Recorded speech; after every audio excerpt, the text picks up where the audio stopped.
بسم اللہ الرحمن الرحیم۔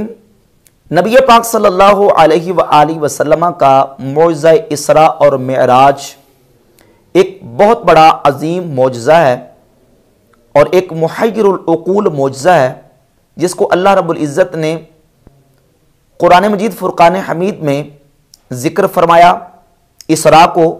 اور نبی پاک علیہ السلام نے معراج کو احادیث پاک میں ذکر فرمایا۔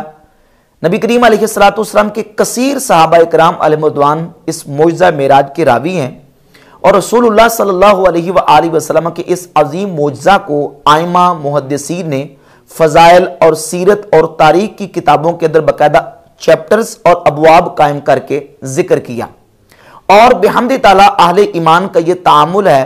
اور یہ عمل چلا آ رہا ہے کہ محافل اور مجالس کا اہتمام کر کے نبی پاک علیہ السلام کے اس عظیم معجزہ کا اسراء اور معراج کا ذکر کیا جاتا ہے، اور رسول اللہ صلی اللہ علیہ وآلہ وسلم کی عظمتوں اور شانوں کا اظہار کیا جاتا ہے۔ بحمد تعالی مسلمانوں کا یہ تعامل چلا آ رہا ہے، اور بالخصوص اس معجزہ معراج اور اسراء کا رجب المرجب شریف کے مہینے میں، اور بالخصوص 27 رجب المرجب کو حضور علیہ السلام کے اس معجزہ اسراء اور معراج کا تذکرہ کیا جاتا ہے، محافل سجا کے اور مجالس کا اہتمام اور انعقاد کر کے۔ اس پر بھی بعض لوگوں کی طرف سے کچھ اشکالات اور شبہات پیش کیے جاتے ہیں، جیسے کہ میلاد کی محافل ہوں تو کچھ اعتراضات اور اشکالات پیش کیے جاتے ہیں، اور لوگوں کے دل دماغ میں کچھ وساوس اور اشکالات ڈالنے کی کوشش کی جاتی ہے۔ کبھی میلاد شریف کی تاریخ کو اختلافی بنا کے، اور کبھی یہ باور کروا کے کہ میلاد کی تو ایگزیکٹ تاریخ ہی ثابت نہیں ہے 12 ربیع الاول، اور اسی طرح معراج کا جب ذکر آتا ہے تو یہ کہا جاتا ہے کہ معراج شریف کی تو تاریخ ہی ثابت نہیں ہے۔ تو اس سلسلے میں بنیادی طور پر یہ بات ذہن نشین کر لینا ضروری ہے کہ جب سیرت اور تاریخ کی بات آئے گی تو یہ اصول اور ضابطہ ہے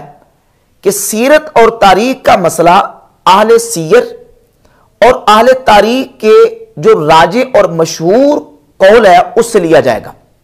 ہم نے یہ دیکھنا کہ اہل سیر نے اور اہل تاریخ، اہل سیر سے مراد سیرت نگار، جنہوں نے نبی پاک صلی اللہ علیہ وآلہ وسلم کی سیرت پاک کو باقاعدہ شروع سے لے کر آپ علیہ السلام کے وصال اقدس تک مکمل جو ہے وہ ترتیب کے ساتھ تحریر کی ہے، ان سیرت نگاروں کو ہم دیکھیں گے۔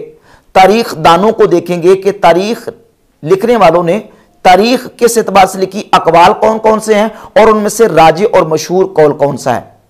میلاد شریف کے حوالے سے ہو، یا نبی پاک علیہ السلام کی ہجرت کے حوالے سے ہو، یا نبی پاک صلی اللہ علیہ وآلہ وسلم کی اسراء اور معراج کے حوالے سے ہو۔ تو اس سلسلہ میں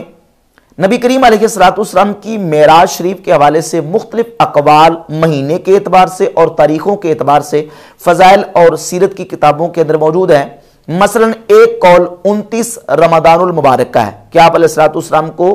اللہ رب العزت نے 29 رمضان المبارک کو معراج اور اسراء کروائی، اور ایک قول ربیع الاول شریف کا ہے، اور ربیع الاول شریف کے حوالے سے بھی 17 ربیع الاول کا قول بھی ملتا ہے، 27 ربیع الاول کا قول بھی ملتا ہے، شوال المکرم کا مہینہ یہ بھی ایک قول ہے، ذو الحجہ کا مہینہ یہ بھی ایک قول ہے، اور ایک قول ہے کہ آپ صلی اللہ علیہ وآلہ وسلم کو اللہ رب العزت نے 27 رجب المرجب کو اسراء اور معراج کروائی۔ یہ تمام اقوال موجود ہیں۔ اب یہ نہیں ہوتا کہ اقوال مختلف آ گئے تو ہم نے کسی قول کو ایکسپٹ نہیں کرنا اور کسی کو نہیں لینا۔ دیکھنا یہ ہوتا ہے کہ مشہور قول کون سا ہے، کون سا راجع قول ہے، اور مسلمانوں کا تعامل کیا ہے، عمل کیا چلا آ رہا ہے، اس کو ہم نے دیکھنا ہوتا ہے سیرت اور تاریخ کے باب میں۔ تو جب ہم نبی علیہ السلام کی اسراء اور معراج کے حوالے سے ان اقوال کو دیکھتے ہیں تو ائمہ محدثین نے باقاعدہ جو نا وہ ترجیح دی ہے ان اقوال میں سے 27 رجب المرجب کے قول کو۔ ان میں سے چند حوالہ جات میں آپ کے سامنے پیش کرتا ہوں۔ یہ کتاب ہے امام ابن الجوزی المتوفیٰ 557 ہجری کی کتاب الوفا باحوال المصطفیٰ صلی اللہ علیہ وآلہ وسلم۔ یہ مترجم ہے، صفحہ نمبر 268 پہ امام ابن الجوزی فرماتے ہیں، مگر میں یعنی میں ابن الجوزی کہتا ہوں کہ معراج رجب المرجب کی 27ویں رات کو ہوا۔ یہ امام ابن الجوزی کا حوالہ ہے،